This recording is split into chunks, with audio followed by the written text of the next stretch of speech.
తింటారు కోడి పెట్టే గుడ్డు తెచ్చి ఆమ్లెట్ వేసుకొని తింటారు అట్టగాకపోతే ముగడే అన్న బయటకొని చూస్తారు బాగా అర్ధ కిలో చికెన్ తెచ్చుకుంటారు ఏ ముక్క కా ముక్క సుక్క ఫ్రై చేసుకుంటారు వెనకట ఆడవాళ్ళు భర్త అన్న దినంగా మిగిలితే మారన్న వల్ల కంచం వేసుకొని తిన్నారట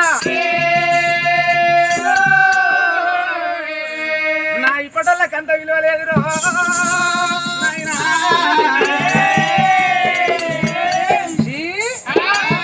లంజకొడికి ఎంగిల్ తింటేనా ఆడు పొద్దున్నాక పాను పర్రాక గుడుంబ గుట్కా బీరు అంబారు తింటాడు వాడు ఒకవేళ గిట్టవాని దుకాణాలకు తీసుకోవాక మరి డెంటాల దగ్గర తీసుకుపోయి పండ్లు కడిగితే పావు కిలో పాసెలు వానికి లంజకొడికి ఎంగిల్ నేను తింటానా అని గుడి దిగోలో వారం వస్తున్నారా ఇప్పుడు